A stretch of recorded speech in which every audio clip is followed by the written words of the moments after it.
Welcome back to another episode of Emotional Nightmares. My name is Tyler. I'm Nicole. And on today's episode, we're gonna follow the same trend here. We're gonna reach in the bucket and we're gonna pull a random question from which you guys have asked us on. See where that goes. I think we did one episode like it turned out pretty well. Our ADHD kind of helps with that. So we're gonna still try to continue that. I'm a huge fan of the Ask It basket. So, Nicole, let's grab a topic and see what happens. Yeah, I'm gonna do this. All right. I like when you're in charge of things. I like to just show up. Okay. Okay. How do you overcome resentments? The sound effects get me every time. I usually What's the meow. question? How do you overcome resentments? Oh, we should have pre-gamed for that one. Well, I mean, resentments are wild, right? I think. So I say this a lot, right? And I always say like, for every action, there's a reaction. So when I think of resentments, I think of what part did I play in it? So did I do anything that led to the resentment? Because there's people in our life that just do us wrong, right? Those aren't really resentments, those are wrongs. So for me, like when dealing with the resentment, I have to self-reflect. I have to look at myself. I have to say, what did I do, if anything? Did I do anything to cause a reaction from this person? And if so, then the resentment's really on me, right? The wrong, sometimes like shit happens to us in life, and we've talked about that on like every episode where you're going through stuff, you're in different spots in your life, you know, just different avenues in life, and like people do wrong to people. Yeah. I know I've done wrong to people before in life, and you know, because I wasn't a good person at that point in time in my life. And I think that we have to ask ourselves that, right? Like, what did I do? Was I being a good person? Did my actions cause a reaction in the situation? For me, when I'm able to do that, like I'm able to change the behavior and kind of overcome the resentment that way, right? I think that's kind of how I deal with it. I know that you know, those 12-step programs that we talk about, they outline in a different way, because they outline the resentments looking at, I mean, they still look at your part. They look at like, what part did this play? Did this hurt you financially? Did this hurt you mentally, emotionally, yada, yada, yada. And like, I look at those things, but I really try to look at like, what did I do? You know what I mean? Because like 9 times out of 10, if I have a resentment towards somebody, I fucked up. I did something. You know, you know what I mean? Because it's easier to shift the blame than take responsibility, I think. Yeah. I mean, that's me. What about you? I mean, so it's interesting and we talk, you and I talked about this. I don't know if I talk about it on when we record, but like it's hard for me to put things in places. Like I have one compartment and it's hard for me to like decompartmentalize things. So you're like, well, I'm going to do this, and the 12-step program does that a little bit differently. But like to me, it's all one and the same, and it's all going on all at the same time. Yeah. So, sorry, when I did like my 4th and 5th step, which like when I do my like group teaching or coaching in just like any sense, a lot of people stop at 3 and leave. I mean, is that for accountability reasons, or is that because people don't want to let go of things? Maybe a little bit of both, because I think if we examined the reason why people have resentments, or we have resentments, either way, it's all going to come back to some sort of level of accountability, because you should look at your own side of the street. So, like, when I was going through this, my sponsor at the time, which my very first sponsor, she was really great. She was really great. I think that what I learned with her is that I was so thirsty for some sort of human connection that was meaningful, because I felt like the other connections that I had in my life were not meaningful enough, or I needed to replace the things that I felt were lacking with the new ones. Like I wasn't quite like understanding how things work in life, I guess. So she said to me, what you're going to do is you're going to beat yourself up, because that's what you love to do, right? And I did, and I do, right? I tell myself negative things. I don't believe in myself a lot of the time. Even with like this, I'm like, I don't know. And you're like, no, we're going to be fine. I'm like, I don't, are we? Like, you know, and so like, I'm very, very negative, I guess, towards myself, and I think that I'm more positive now, but like back then, when I was doing this with my first original sponsor, she was like, you could figure out 1,000 things that are wrong with you in a situation, and so just keep it to 7. And she had me do like 7 deadly sins in my reactions with people or interactions with people, which I thought was actually like pretty great. Like, just give me 7 words. Let me figure out what those 7 words are. And then let me figure out what the opposite to those are. And then maybe I can implant those, right, in my working. And so a lot of the time, what I found in my, like, 4th step, or, like, going through my stuff is, if I have a resentment, 90% of the time it's because of one of 2 things, or both at the same time. I've created an expectation of somebody that is either irrational or not true to them. 100%. And I've created how I've wanted things to go in my head, and I have fully jumped into that, which I do in a lot of scenarios. And then I commit to how I expect them to be and act because of this that I've made in my head, and when they don't live up to that, I'm upset. I mean, yeah. I'm with you on that. I think expectations, you know, we always talk about expectations they're a killer. Right? Yeah. Something that always sticks out for me is I have to keep myself in check by not putting expectations on myself. Yeah. Right? 'Cause I always am like, okay, well, we got to do this. And when I'm not doing something, I'm like, I'm failing. Yeah. And I go right into like, I'm failing. I'm not doing good. Da da da da da. So I think, for me, I do good with like not holding other people to expectations. 'Cause Really? like I don't really expect anything. No, I'll fall in love with this potential I've made of people in my head, and then I'll get really upset with them for not living up to it. Even though they don't probably know it's there, or it probably doesn't align with who they are or want to be, but I'll become heartbroken because they're not living up to that expectation I have built for them in my head. Maybe, right? So maybe you're right. Maybe I do that, right? Like I know, like there's people that'll come into like, they'll be like, I wanna get sober. I want to do the right thing. I want to change the way I think. I'm like, okay. And at the time, I believe they believe that, right?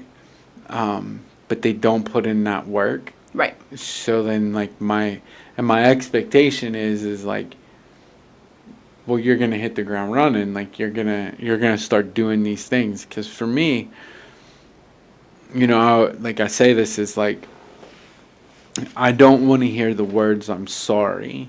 Yeah. Because like that doesn't matter. Correct. I want it like. The best apologies change the behavior. So if we don't change the behavior, then we're not sorry. But it's easy to get stuck in a loop, right? Yeah. It's easy to get stuck in a loop where you're making some changes and you're like, but don't you see? don't you see? And like the other people aren't acknowledging the some changes that you're making, because they're like, well, but you're not doing this, and you're like, but you're not doing this. So then it goes a tit for tat. Yeah. And it's easy to get stuck in that cycle. Yeah. You know what I mean? So I think for me, removing all that and understanding that, like, the way I look at it is, like, I don't hold, whenever I meet people, I always look at it like, I don't expect you to trust me. I don't expect you to believe me. I don't expect you to look at me in any way, shape, or form. And I think that helps me with people interactions. Something I found, though, too, is when I also stop caring what other people think. Yeah. Like, I don't care what other people think. Like, I just look at it like, you know, my man Chris Roberts, right? He used to say this all the time, and God love him. He got to be in the Cobra Kai movie, right? Their Netflix special. I'm so proud. Yeah? I'm so proud of him. But anyway, he said this to me one time, and it stuck with me, right? It blew my mind. He said to me, he said, Tyler, I don't care what other people think, because they're talking about me, not to me. And he's like, so another person's opinion of me is never going to change the fact that I got to eat dinner tonight. And like, that always stuck with me, you know, because we've talked about this before, and maybe we didn't. I don't know what we're doing anymore as far as airing episodes and what we're not airing and what we are airing. But, you know, like, there was a time where it was, like, I did care what people thought, you know, like, I would, you know, I wanted to make sure none of my clothes had wrinkles, made sure everything matched, and, you know, I want to go to the store. God forbid I go to the store in just gym shorts, you know, because I cared. I wanted people to perceive me a certain way. And, like, man, that's exhausting. It's so exhausting. Right? And I think, like, that also leads to that resentment, right? Because you're like, well, don't you see? Don't you see? Like, I'm doing work. I'm making changes. Don't you see? Don't you see? And, like, people aren't acknowledging that, and that creates more of that resentment. I think when you remove that, like, who gives a fuck? Like, who cares what people are thinking? Honestly. And when you remove that, it's so much easier to deal with people that I don't have those resentments. Right. Yeah. No, I definitely think that what people say about us is none of our business. I love that saying. Right? You ready to touch family resentment? Yeah, we can. My family's going to hate me for it. We can. Oh, God. But anyways, I don't, now that you said that, I'm totally off track, and I don't know even what I was thinking about. I know, it just popped in. It just popped in. Like, so, but I was saying, like, two things, right? And so for me, it's always envy and pride. Not always. I mean, I'm sure that there's definitely other things. But when I develop a resentment, it's either I feel because I felt that I could control a situation, and then I become prideful, and I have, like, unneeded or displaced ownership of something that has nothing to do with me, which is my second favorite saying. And I don't know if that comes from the program or if that just comes from the people that helped me recover. But, like, I'm not important. I'm not important. I'm not that important. I mean, and I say this to people too who are, like, trying to get in recovery, because I think it's a good saying for people, and they're like, I'm important to a lot of people. No. Your importance to people is not what I'm talking about. You factually are not important, though, right? If you never went back to your job, it would be posted. If you didn't call your friend, their life would go on. If you didn't come to rehab, we would still be standing. You know, like, we are not here because of you. You know, no one died and made you Queen of England. You know, so I really appreciated people kind of putting that into perspective for me, because my want to control things was there.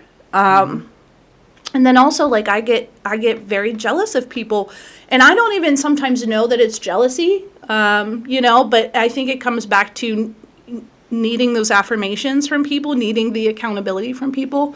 And like in my professional career, just like a few years ago, it might have been last year, who knows? My concept of time is all like whacked out, but my mentor at work, he's kind of my boss, but Marty, he would be like, did you get enough attention from this project that you finished?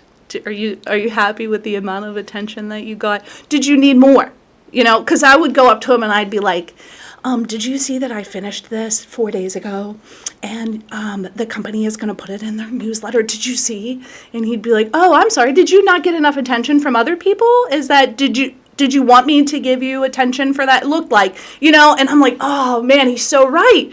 Because when I see people succeed, or when I used to see people succeed, and they would have a support team, I think I would be envious of the support team because I always felt like I wasn't supported. Or I'd be envious that they would complete a project. Like people that come up to me and they're like, oh, what do your tattoos mean? I fucking hate that. Nothing, man. It means that I can't finish anything in life. Like literally, they're all half finished. I hate it. People do that all the time. What's that mean? What's that mean? I'm like, bro, Nothing. It's comic books and it's comic book characters, Nintendo characters, and like none of it matters. None of it matters. And when I teach like de-escalation, they're like, you should really talk to somebody about their tattoos. They want to. No. Some people do. Not me. Like, as somebody who has a lot of tattoos, like, and somebody's like, oh, what's that one mean? Nothing. It means that the tattoo shop I worked for at the time didn't want to pay me. And they were like, hey, let me give you some free work. I have stuff that's spelled wrong on me, too. Now, that's my fault, because we were both dyslexic, and he was like, you should look at it. And I'm like, we're going to have to get you to my looks guy. Great. 13th Street tattoos. But I barely paid for any tattoos on me because I was like, I was friends with those people. Now, those tattoo artists are, like, super successful and, like, doing great things. And again, sometimes I get jealous because, like, the one guy, like, shout out Michael Patrick, like, he's an amazing tattoo artist. He owns a studio in our hometown. He travels to Hawaii, does guest spots. He sells his art. He's amazing. I have the first pinup girl he's ever done on anybody, right? And the nose, like, kind of looks like a pig.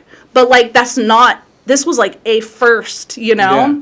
So I get, like, oh, man, like, other people have so much more better work from him. But, like, I didn't pay it. He was my roommate at the time, And he knew me when I was a fuckhead, right. So I'm lucky I have anything from him. That's awful that they teach that. I hate that. Don't do that. Don't talk to anybody about their tattoos. I mean, sometimes you know the ones that are like, I have 7 tattoos on me, and this one here means that I loved my dead best friend, and this one right here means that me and my best friend are cool. Like, I think if you see people that don't have a lot of tattoos, sure, ask them. They want to talk about it. But if I know like I'm covered. Right. I don't know. Like I literally got it like tattoos because there was a point, right? So I got these empty spaces. So it's not right. Right. You know what I mean? So I had put on Facebook. I was like, all right, everybody, give me something. I'll put it on. Yeah. Right? So, like, because I didn't know what to put in the empty spaces, right? So, literally, like, I'm picking stuff that, like, other people did. They're like, oh, you should get this. I'm like, all right, fuck it. Yeah. Right? So, like, even my mom, she'll argue with me all the time. She'll be like, why did you do that? I'm like, why wouldn't I have done it? I don't know. Right. I'm just filling space. Like, I don't even care anymore. And you don't have any kids, so it's like, if you spend some money on some tattoos. Yeah. I feel terrible thinking about that. I'm like, I do want another tattoo, but $500 could take my kids to the water park, I'm going to get one here of pickles and I love that. Anime week. Pickles, or what's he going to look like? A ninja. Yes. A samurai with a fish, but Perfect. It's neither here nor there. Anyway, back to what we were talking about. Yeah, sorry. Right? ADHD. Right?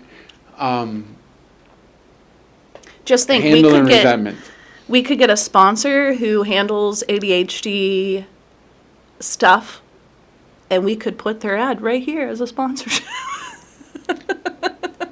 Chances are that they'll tell us that they're gonna call us back, and they'll forget too. But anyway, like, so handling resentments. So I mean, this is a crucial thing. Yeah. And so you had said something though. You were saying like most people go 1, 2, and 3, and then stop because they don't want to do 4. Yeah. And I think a lot of that. Admitting is easier than So- doing. Well, the crazy thing is recovery doesn't even really start till you get to step 5. Oh, yeah. Right? Because 5 and 6 is where you're looking at yourself. Yeah. Right?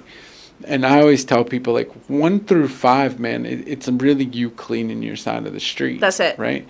But you had said something else that was important, and I think goes with it, is the negative self-talk. Yeah. Right? So, like, when I had started this, so, like when I had started my journey of recovery, I never said, like, I can't do this, right? So, like, I always looked at this like, I don't have a choice, right? I don't have plan B. Mm-hmm. I don't have another option.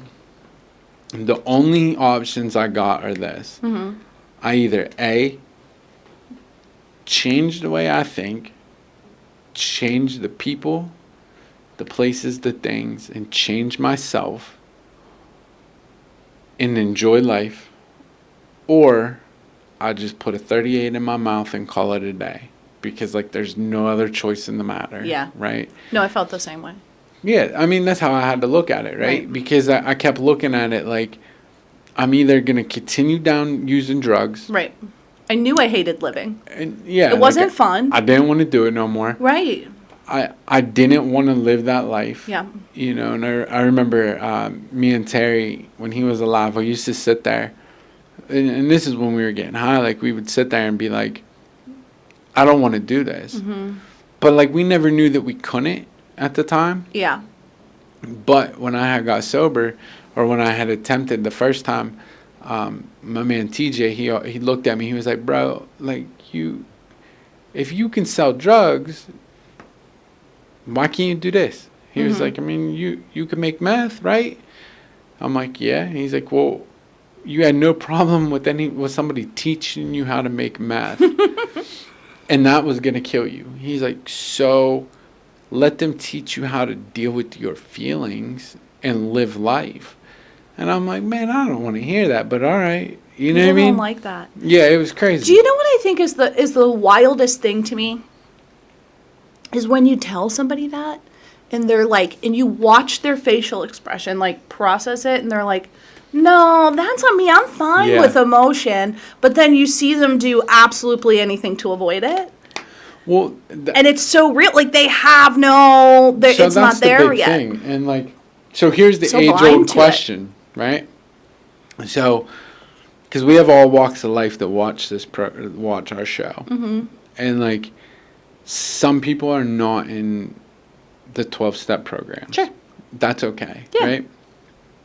And you know, it's funny because I was reading an article about, do they even work, right? Oh yeah. And it was looking at the statistics of like, the 12-step program statistics are so low. Oh, I think I've seen this. It was like, an article, right? Like a journal article? It's extremely low. Yeah. And then the argument turns into, well, there's not enough data, right? You can't give a statistic for something that you don't even know. Because, like, then the question is like, what is the definition of recovery, right? Like, because you have to define that. Like, sure. You do. I say this all the time. Like, I can't tell you how you need to do recovery, right? Like, AA and NA don't work for you? Good. Fine. Yeah. Do something. What are you going to do, right? Yeah.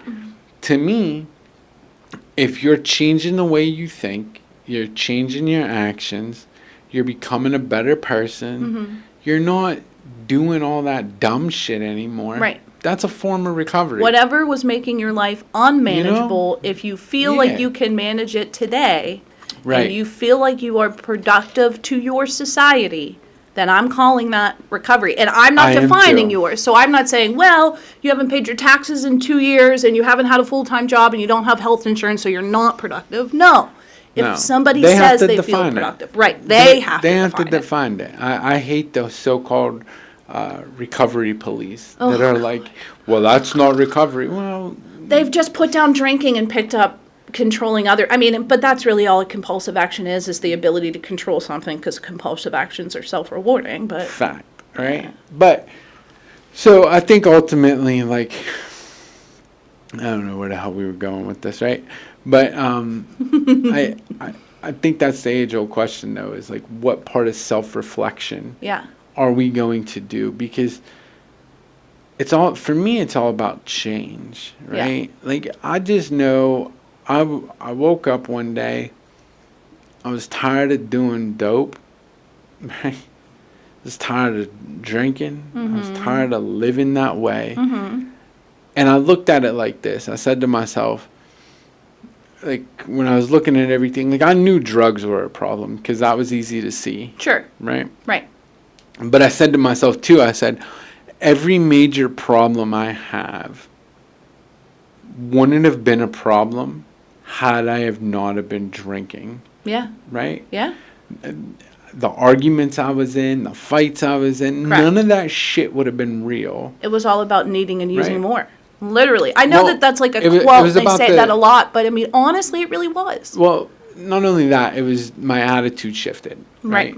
Like, I had no regard for anything. Because you right? were like hyper controlling your situation. Because I was selfish. Okay. Right? Yeah, yeah, I I'll was very count that as the selfish, same. very self-seeking, very just full of myself, very just, I don't give a shit, right? Yeah. So, like, I knew that. I knew, like, okay, I was able to say to myself, like, so I just can't drink Yeah. and I can't use drugs. If I don't do that, then everything else kind of has to change. Right.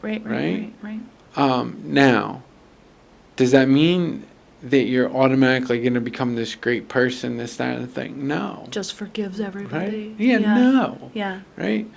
It means dumb shit stopped happening, right? The resentments got less and less.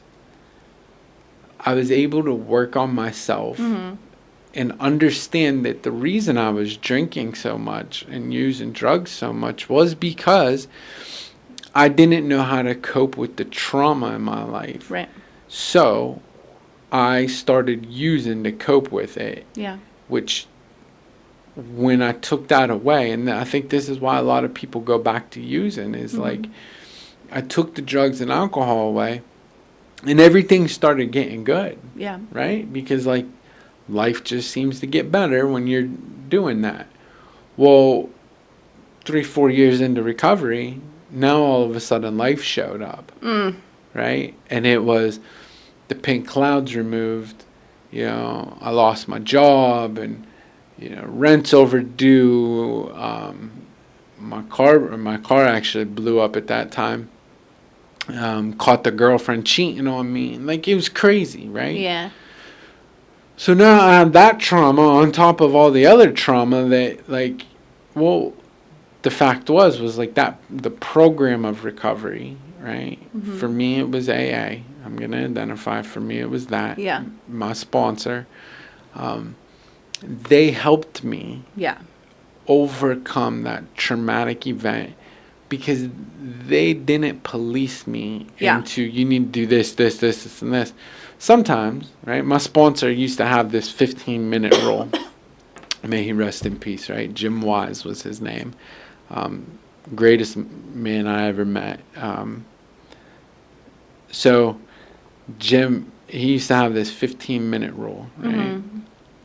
Because it took him 15 minutes to drink a cup of coffee and smoke a cigarette. Okay.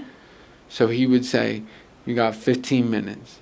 Go ahead, start your crying, your bitching, your bullshit, right? Yeah, I love this rule. So I would I've sit only there. ever gotten 5, you know. So. I would sit there and I would be like, all right, man, like, this happened and they were doing this and then, like, this and this and this and this and this. He'd be like, all right, 16 minutes. What's your solution? Yeah. right? And I'd be like, well, I don't know.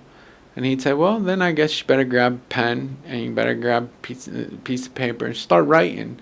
Write out all your emotions, write out what you're feeling, and let's figure out the pattern in this, and let's figure out the goddamn solution, because I'm done with my cigarette, I'm done with my coffee, and I'm ready to move on with the day. Right? It used to piss me off so much.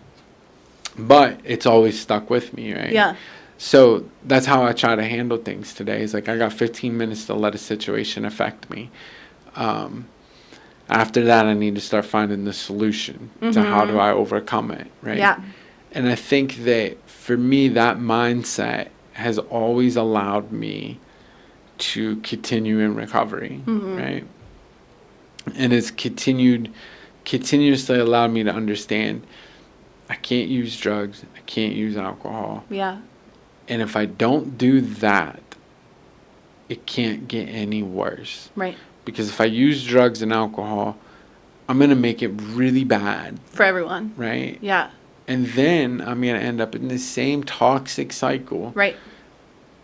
I'm going to be paying a fine somewhere. Yeah, I don't want to do that. I don't want to do that. Especially now. No. Because, like, now, where's my water? Now, I'm older. Yeah. Right? And I'm too old for that shit. well, like I said last time we recorded was, I ain't got that many days, right? To the average lifespan. So today, I don't want to live in resentments because all the resentment is to me is some bullshit anger. Right? Yeah. It's that secondary emotion that, like, man, I'm a problem, right? And I find when I like focus on me and try to change my behaviors and the way I think, get out of that negative thinking into more positive thinking, you know what seems to happen? I don't really have resentments today. Yeah. And I don't care as much. Yeah. Right? Now, there's still some bullshit, right? Because I'm still working on... Because you're human? Well, yeah. Not only that, like, we still have... There's... Like, I don't have... Like, I'm not dealing with, like, childhood trauma today, right? I deal with adulthood trauma that was from past relationships, and by relationships I mean with everybody, right? Not just like, I mean past girlfriends, right, that have cheated on me. Sure. Like that has led to some trust issues that, like, you know, has caused some issues. I got some friends that have turned out to be pieces of shit. Right. That, like, you know, that was a thing. And, like, you know, because they just did some shitty things. They weren't pieces of shit. They did some shitty things because and at the time, it affected my trust. Sure. Right? So, like, I got some things going on like that I have to deal with and work on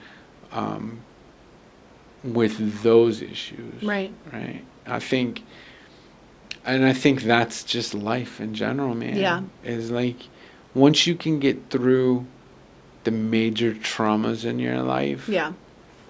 And not have the negative coping skills. Yeah. You can then get through the rest of it. Yeah. You know? I think that, like, a lot of the time, like I kind of did with my first sponsor, which I've done it with other people. I think that she just made me realize it. I have put them in this position in my brain because I've created an expectation of them that's, number one, irrational, but number two, not aligning with who they are, but who I want them to be in my head. So this, like, potential of them that I'm getting in love with. Yeah. And then I decide that they are so important to me and hold such a value in my life that they're unexcused from making human error. And then when human error occurs, I get so upset, right? And so I have to think of things in metaphors in order to, like, kind of work things out. Psychological flexibility is super important to me, right? And so for me, like, the basics of psychological flexibility is, like, when you have somebody who really prefers NA, but they come into AA because it's the only meeting, and you're like, hey, man, just say that you're an alcoholic to be respectful. And they're like, but nah. You know, like, that's the core of psychological flexibility to me. If you can't let go of your thought pattern for not even 4.4 seconds to say that you're an alcoholic in a meeting instead of an addict, fuck out of here. You need, fuck out of here. I hate that argument. Just say it, homie. But anyways, that's off track. But so when I think about the metaphor of having an addict, right? So Emmy, God rest her soul, right? Everybody is like grandma sponsor. She would tell me. Love her. Oh, gosh, she was an angel from heaven. We borrowed her. She just went home, man. Yeah. So, she would tell me, you have an attic, and you always say that you can't decompartmentalize. So none of your shit in your attic is in a box. So you're physically walking on things, right? And so if I apply what that looks like in my head to what I know about psychology, right? Which I didn't know at first. It's taken me years and years and years to go back and think about these things. But compulsive behavior, addiction, OCD, any of those things, you hold on to things that you feel have an assigned value that is either not realistic or unfactual.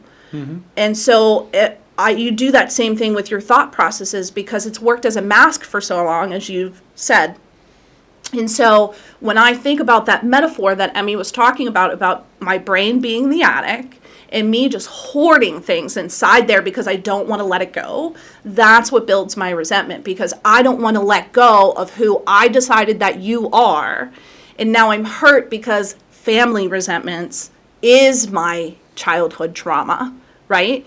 And so now I've made you a family member in my head. I have a habit of doing this because I'm consistently, or I think I've been consistently trying to replace relationships because they hurt me or were not good enough or whatever means it is. And then I get upset for you being human because in my brain, you were a replacement for my mom. You were a replacement for my grandmother. You were a replacement for whatever, and you're not living up to that because, why? You're being true to yourself and not my bullshit that you can't even know. So when I think about the point of psychological flexibility and that metaphor of things being in an attic, I'm having a yard sale, man. They weren't even mine to begin with. I've made them up, you know, and I've collected them in my attic, and 90% of the people I deal with don't even know that they're there. And they don't even know that they did anything because they're doing things in a pattern or a mirror, as humans do, that have nothing to do with me, right? Because I'm not that important. And they're making life decisions as they go on, keeping their own level of balance and homeostasis. And it has absolutely nothing to do with me because I'm not involved in their life. I'm not that important to them. And so it's been easier for me to kind of think of it in a flexibility type of way. But it's amazing the people that don't have psychological flexibility or even understand what that is or literacy to begin with it. Yeah. It's unfortunate. I think a lot of everybody goes with family resentments, right? And it's because, realistically, even the people that come from great homes, so-called great homes, on the outside, they look good.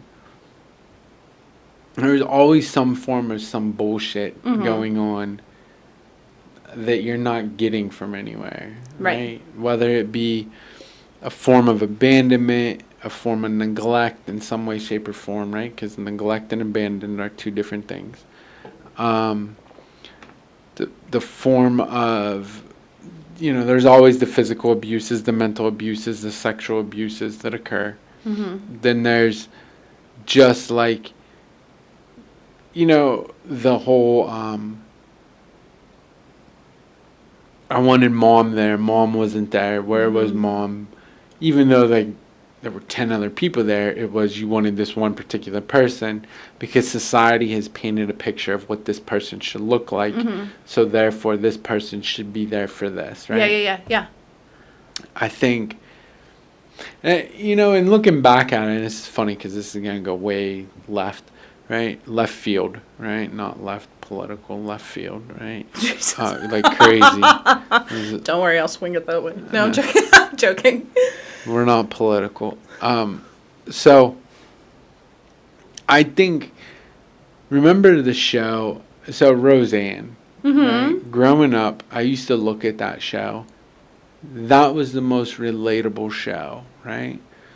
I think that's a fair statement for a lot of people. Yeah, like, because I didn't have mom. I didn't, like, well, for me, like, my family upbringing was just crazy. Um, I ended up living with my grandparents, right?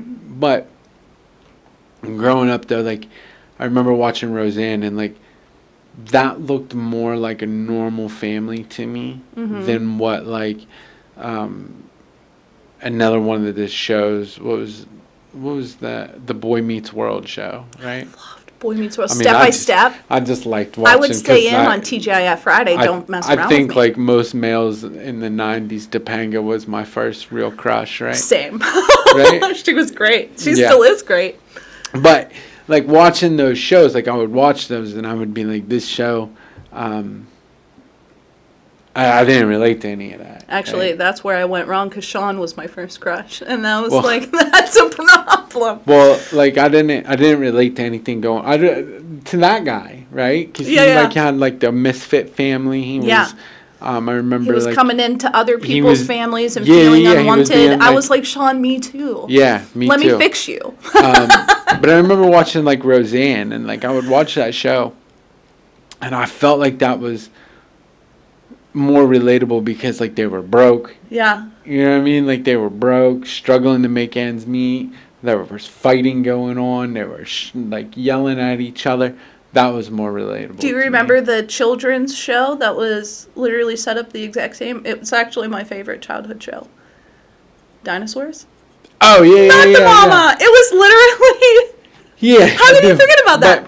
That was like pre-Roseanne. But I think that was... So, like, that's a... But that, like, that... If you look at these family dynamics, though, and you look at those TV shows... Yeah. They created the idea of what family was supposed to be. Well, and that's why media and social media is so dangerous for people. Our light went out. Yeah, that's crazy. But you're dark over there. Pause for this brief intermission. Whoa! Anyway. I can't see anything to tell you if that's working or not. Yeah, so we're just going to roll with it. We're just going to roll with the technical difficulties. That's fine. Can we just put like a clock right there that happened? That would make me happy. And we're back. Yeah. So anyway, no, I'm going to keep it. You know, shit happens. Anyway, so I think they created this family dynamic. So what it's always helped me is like I understand now. I have to look at just because we're supposed to be family. Mm-hmm.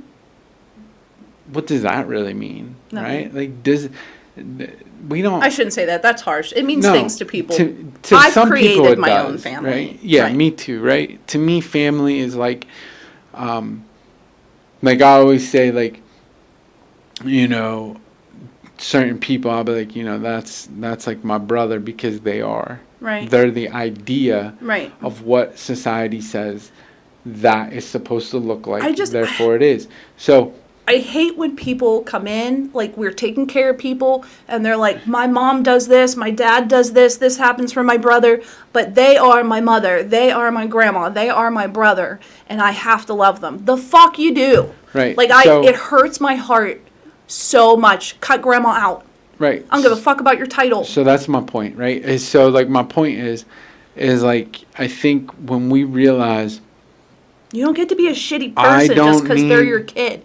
No. When we realize, like, I don't need these people as so-called family, right? It doesn't matter if they're your so-called brother, your cousin, your whatever. I always say, if blood wasn't involved... would you even want to talk to these people, right? No. Because the chances are, not really, right?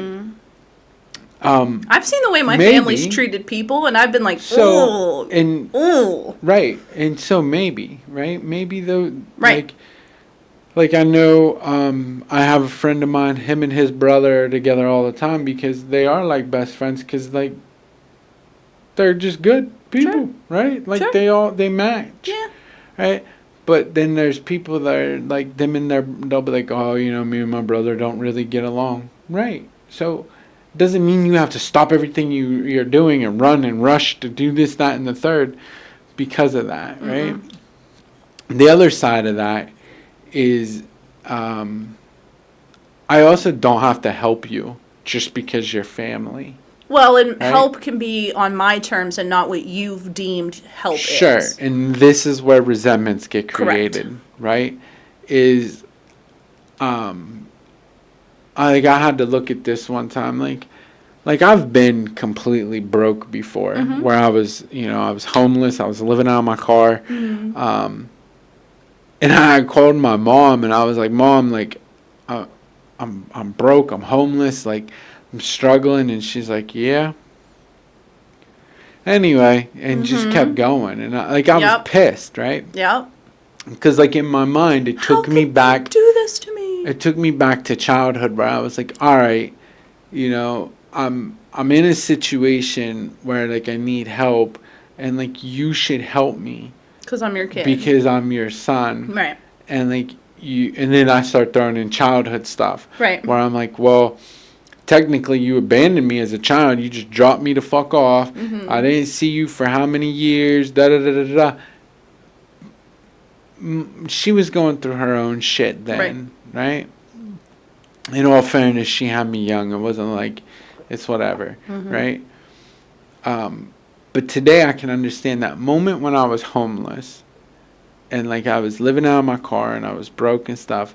The one thing my mom said to me is she said, look, I might not have gave you much in life. And she's like, and she told me, she was like, and I'm sorry, like, whatever. And she was like, and I also couldn't afford to give you much. She was like, but the one thing I did do was make goddamn sure that you were built to survive in a world if you needed to. Yeah. You don't need anybody. Yeah. And I was like, you're right. Like, you've kind of prepared me for that, right? I want them. In a tough way, in a hard way, right? Yeah. If I look at it in that aspect, if I flip the negative to the positive, this is where resentments change, right? I've done that for my mom, but I'm not there yet. You got to start looking at the negative. Stop looking at the negative. Yeah. Change that to a strength-based into a positive. Right. And say, at least this occurred, right? So I'm able to do this now because of this. That's helped me so much with resentments towards family. Yeah. Right? Now, I still have some family. They kind of rub me the wrong way. Sure. And you know what I do? I just don't fucking fuck with them. Like, I just don't fuck with them. Yeah, that's kind of my solution with my mom right now is like, nearly 5 years ago now, there was a situation that happened, and it was just kind of like the last straw. And it's like, you know what? I'm an adult. I'm choosing to talk to you. Yeah. I am choosing to participate in your bullshit 2,000 miles away. I don't have to do that anymore. And it was always, I don't want to talk about her, but it was always about, like, picking her. Pick me, pick me, pick me. And it's like, I can't pick you. I can't fix you. I can't. Until you want to be a better person with yourself, as I've been learning, you can't be a better person to anybody else. And so I just don't talk to her anymore. And whatever, she's gonna have to get over that. And she can say what she wants about me, and that's the part that I'm okay with now. And I'm sure eventually I'll get to this part where I can look at things. I try. It's just hard. I think you're doing good. So we're at 48 minutes. Oh, that's a good time. Yeah. Good so I want to say this though first, right? Because we can't end this topic without one of the things I think that helps change the mindset with resentments and with anything in life. You're not entitled to shit. Literally. Right? So I had seen a post somewhere today. It was one of those stupid ass posts. It's like, well, if this person won't, the next person will, right? And I hate that shit. I hate those posts. Like, it's more towards men. That's like, if you wanted to, he would. I purposely left that out because hate that. If you wanted to, he would. If you wanted to, you would too. Shut the fuck up. I hate those. I always look at it as like, well, yeah, because I mean it is. It's very biased, right? Yeah. Because it turns into. You don't know. You don't know what's going on. Well, it turns into is what if what if he said that about you? Yeah. Right? Does it now change the narrative? Yeah. And it does, right? Because unfortunately, men's mental health is Again, psychological flexibility, the way that men are supposed to culturally suck it up treated. and deal with it, Right. Right, and like, right. and it sucks, and like it does suck, and it turns into as well. My question is always, well, what are you doing that's so fucking unique and special, right? Like, I believe that, I'm not saying people don't deserve it, but just don't waste time on the one person in the room who doesn't want to hang out with you. Just move on. Be happy. Do you. Don't be messing around with people won't do or will do. Not only that, though, is like if you're in a relationship, like, it's never going to be 50-50. No. And it's never going to be 50-50. Like, sometimes it is. Sometimes. Right? And sometimes it'll be 50-50, and that's when you'll feel like you're in the honeymoon phase again, right? But it's not always going to be that. No. And, like, the main thing is like, figuring out how, like, just because this person's not willing to deal with some bullshit, or maybe they're not capable. Maybe it's not bullshit. Literally. Maybe that's what to I've had them, to understand. maybe to them it's a bigger deal than what you're thinking it is. That's what I've had to understand. Because people don't assign the same importance to things. Right. So, I have a habit. Like I met I saw this guy on Facebook, right, who had mentioned, like, he had made a post about cooking, right, and men that cook and all this weird shit, right? You love cooking. Yeah. Like, in fact, in my relationship, I'm the one who does all the cooking, right? It's wonderful. I am one too. Because that's what I want to do, it's right? It's a gem. And, like, it's my favorite part. That's what I love is, like, Leah, like, I'll cook for her, like, all the time. Like, she's not cooking. And, like, and it's not because she can't. No, I can't, though. I'll poison people. Well, that's why your husband's cooking for you. But, like, literally, in my relationship, though, like, I cook for her, and, like, I cook all the time. And one, it's because I do that for everybody. It's a love language for me. Like, when I'm cooking for people, it's like I get enjoyment out of, like, to me, it's art. It's great. Yeah. So, but, like, it's just weird, though, like, how people assign these importances to things. And, like, I look at these things and I'm just like, one, who hurt you? Yeah. Two, why, just because you think it's important, don't mean that it is. And then I see people that are like, oh, well, if I'm in a relationship, they can't do this. And again, and we have an episode on relationships where maybe we talk about this, maybe we don't. But again, did we even keep that episode? I don't know. But again, though, like, that's how you create resentments. Yes. Is because it's like, no, like, your idea might not be the same as theirs. And maybe if you sit down and have communication, you can change your mindset. Maybe have an open mind, and you might fucking learn something. Yeah. And that is the issue. Is a lot of people don't want to have the open mindedness to say, wait a minute, here's the thing, this, that, and the third, right? Yep.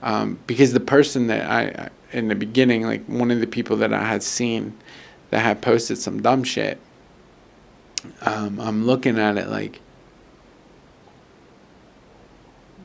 the cat that you're dating, like, if I'm on the outside looking in, I'm looking at it like, what are you offering? Like, this cat's going to work every day. This cat's paying all the bills. They're doing everything they can. And what are you doing? Running their mouth on the internet. Yeah, so, like, I don't think people understand in relationships. Here's another topic that will be for another day.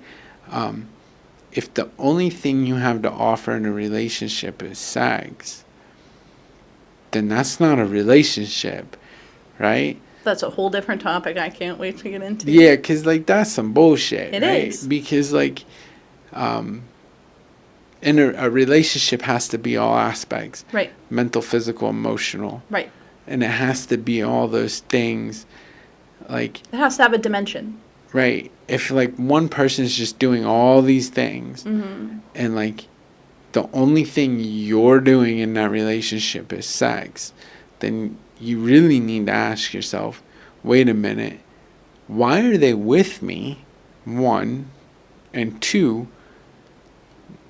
maybe you should relax on a little bit on being upset Mm-hmm. when they say, hold up, I'm going to now set up a boundary, Mm-hmm. right? And I think that's where resentments come too, is when people set a boundary, Mm-hmm. we tend to... Humans don't like boundaries. No, so now it's, well, what do you mean? Like, now I can't take advantage of Yeah. this person no more? If you Because ever it want to see like a goes treat, into self-entitlement. a treat about like boundary that just so happens to be on the internet now, is when before in American history recently, which is wild, drinking and driving was not illegal. Yeah. You know, and that was at the same time that your kids didn't have to be in a car seat, right? So I forget why these became really popular in the internet, but people have made shorts and TikToks and things of the original news footage of people in their cars, beer in hand, baby on their hip, talking about how it's wrong for the government to tell them that they can't drink or drive because they've worked a full, hard days of work, and if they want to drink a pounder in their car, they should be allowed to. I mean, and they go all out. Now, today, we would never even think that people would act like that, to that sort of boundary, but, like, you can watch people... So that's a whole different thing. ...scream about boundaries. Well, that's a whole different thing. Right? It's just fun to look at on the internet. Yeah, so I think the problem with that, though, is, like, government's telling you not to do something. And, like, that's where you're fighting back, right? Because I'm like that, though, too. Like, I'm anti-government everything. Sure. Right? I don't want the government involved in anything I do. I think it doesn't matter what I think, right? So, at the end of the day, like, I'll stay away from that topic. We'll stay away from this topic. It's just good video. If you ever want to like laugh a little bit, just go look at the news clippings. Let me get away from this topic. From people being told that they can't drink and drive. It's crazy. If you think about somebody giving them a boundary of like, hey, I'm not here for you all the time. You should have a real therapist and you can't trauma dump on me. And then them freaking out. Yeah. Oh, they don't like me anymore. They don't like me anymore. Just watch a news clipping of people being told they can't drink and drive. It really just makes you so much happier. Yeah. Stop with that term, too. Huh. Trauma dumping. That's becoming a trending topic for no fucking reason. Because people don't understand what it means. Yeah. Yeah. Because, like, that's how mental health is. Yeah. All these people are watching social media, and we talked about this on the last episode. Yeah. All these people are watching social media, and they're like, this is real. And it's like, stop. Yeah. Like, this person's not necessarily a narcissist. They have narcissistic tendencies. Very few Stop. people. This is not about trauma dumping. This is, you're talking about a situation. Like, that's not what this is. These people are trauma bonding. Stop. Mm-hmm. That's not what it means. Mm-hmm. And, like, it's just so crazy, like, why it is. What's interesting is how everybody wants to label everything. Yeah. And then we label it incorrectly. Correct. And then we fight about an argument of, like, no, I'm right. Mm-hmm. And then the resentment then builds because I think I'm right and you think you're right. I think we can all be right in our own ways. And we could be. And, like, if we have those communications, boy, it stops a lot of resentment. Sure does. But the only way to stop it is if we say, hey, man, I'm open-minded. Yeah. You got to be open-minded. To do that, yeah. And not only that, like, you got to listen, right? You got to hear. At some point. And you have to ask yourself, am I being irrational? Honestly. Am I being a fucking idiot? Yeah. Right? Because there's times where, like, I'll be upset about a situation and I'll be like, oh, wait a minute. I'm the problem. Yeah. I'm the issue. I'm looking at this wrong because in all reality, this happened at this time and it's making me remember it and I'm feeling insecure And most people don't want to admit when they're feeling insecure. And there's going to be time, like, if you want to overcome resentments and overcome this shit, It's insecurity and vulnerability. you have to do that. Yeah. You have to be able to say, wait, I'm being insecure right now because this situation happened and it made me feel this way. And, like, maybe what's going on is not real. Yeah. You know? But I guess we should end this. We should end it. Let's just end it. We're at an hour. Oh, okay. I think it was good. I hope they like it. I Like, hope share, that we subscribe. answered the question. I think we did. Right? I hope we answered the question. And again, at the end of the day, we're doing this Ask It Basket thing. We're doing this with your guys' questions. Yeah. So leave a comment with your questions. And I'll be 100% transparent. We'll be honest here because authenticity is important to us, right? And, like, so we'll be honest, is the way YouTube works. Again, we're just trying to we need to increase the way our engagement And our conversion. Yeah, because, so like, if you're people are watching, watching. subscribe. Yeah, and not only that, like, people are watching, but we need more than just watches, right? And like the comments. So the crazy thing is, and I've said this before, is you guys are commenting to us, and, like, you're leaving it on Facebook because, like, Facebook has been a saving grace for us. Yeah. Or you're sending it to us on Instagrams or Facebook or emails, whatever. And we appreciate that, and, you know, we comment back and we answer back and stuff. But if you can put the questions or topics that you would like to hear on this show from our perception, from our perspective, again, what we're doing, we're putting them in the bucket, and we're randomly going to pick it and talk about it. Yeah.